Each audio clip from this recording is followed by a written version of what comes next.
Thank you for watching our video. Please give us a big like, subscribe to our channel for new videos every day with amazing cars. Leave us your opinion in the comment section on the video. Thank you. The death of an Arizona pedestrian by a self-driving car has resurfaced concerns that this futuristic technology is too risky to test in public places. Could such a crash happen near you? In many states, the answer is yes. More than 30 states have passed measures to accommodate these robotic cars. In at least 5, autonomous cars are already roaming the roads. Sunday's deadly Uber crash in Tempe, Arizona, appears to be the first involving a self-driving car of a person not inside the vehicle. Police said the car was operating in autonomous mode, with an Uber employee at the wheel. Transportation authorities are investigating why the car and driver failed to stop. Despite enduring concerns from consumers, polls show that most remain nervous about riding in a self-driving car. Many state officials are eager to be seen as business-friendly while also hoping to be part of a lucrative transportation paradigm shift. From Maine to Hawaii, laws are either on the books or in the works that welcome self-driving cars, according to the National Conference of State Legislators. The 21 states, and Washington, D.C., that have passed legislation approving such testing are Alabama, Arkansas, California, Colorado, Connecticut, Florida, Georgia, Illinois, Louisiana, Michigan, New York, Nevada, North Carolina, North Dakota, Pennsylvania, South Carolina, Tennessee, Texas, Utah, Virginia, and Vermont. And governors in these 11 states have issued executive orders or announced initiatives related to autonomous vehicles: Arizona, Delaware, Hawaii, Idaho, Maine, Massachusetts, Minnesota, Ohio, Virginia, Washington, and Wisconsin. Holdouts include a large swath of Midwestern states, as well as Oregon in the far west, New Mexico in the southwest and New Jersey in the east. Although only a few of these states actually host ongoing self-driving car programs, the thinking is that getting in early on a self-driving car platform could bring in tax revenues from businesses and employees looking for cutting-edge places to call home. There are clearly incentives to being as welcoming as possible, because when some states added hurdles, for example, California's Department of Motor Vehicles requires self-driving permit holders to report accidents, companies just left for a more friendly state, says Carl Brower, executive publisher of Cox Automotive. Uber moved to Arizona after California's DMV said the company didn't have proper permits to test. But the death in Arizona, which caused Uber to halt all of its self-driving operations while the incident is investigated, is likely to at least give lawmakers pause as they weigh the benefits of embracing new technology with the concerns of citizens. Everyone's going to stop and look at what's going on with autonomous car testing now, says Brower. Tempe police continue to investigate Sunday's crash, and officials from the National Transportation Safety Board also plan an inquiry.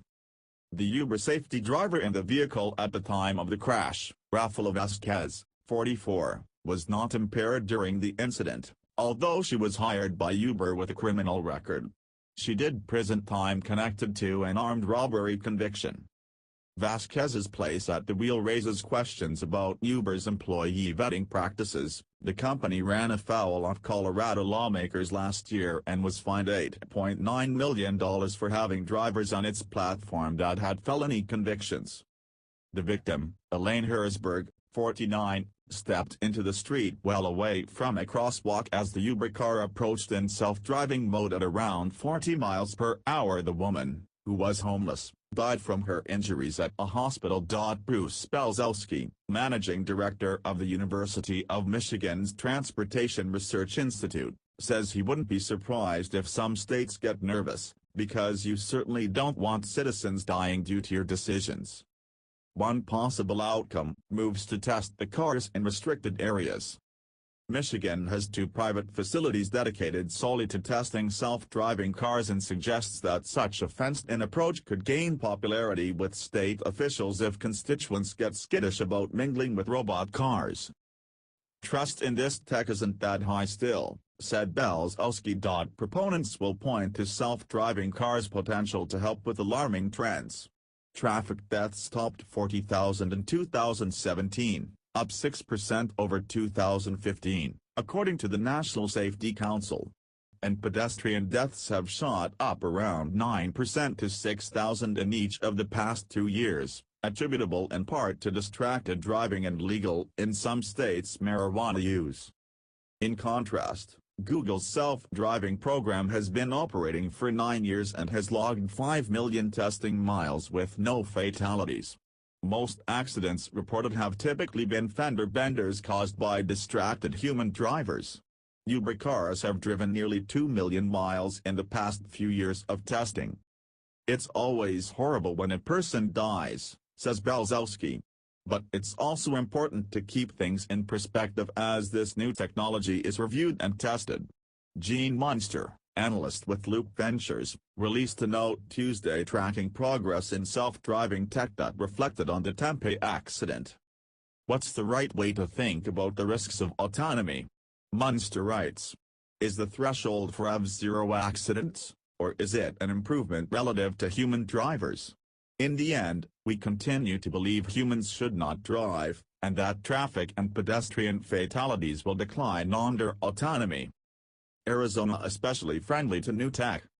The most likely places to spot a self-driving car include San Francisco, where a variety of tech companies and automakers are trying out their software, Pittsburgh, where Uber has been picking up passengers for more than a year, Kirkland, Washington, Austin, Texas, where Waymo has been driving its Pacifica hybrid minivans, and Detroit, where Ford has been deploying its own tech-enabled vehicles.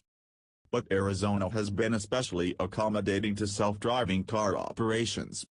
While California allows the testing with specific oversight requirements, Arizona Governor Doug Ducey issued a 2015 executive order that permitted the tests without any special licensing or registration. Besides Uber, which has been road testing its Volvo vehicles around the Phoenix area, Waymo, Google parent Alphabet's autonomous car company, has been running a beta program in which it regularly shuttles passengers around the metropolitan area.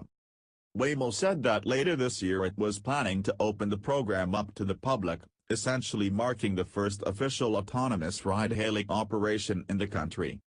Ducey recently updated his order to clarify that fully autonomous vehicle operators must submit a statement to the Department of Transportation confirming that its cars comply with federal law, are not a danger if they malfunction, and that the safety drivers monitoring rides from the driver's seat can be cited if laws are broken. Thank you for watching our video. Please give us a big like, subscribe to our channel for new videos every day with amazing cars. Leave us your opinion in the comment section on the video. Thank you.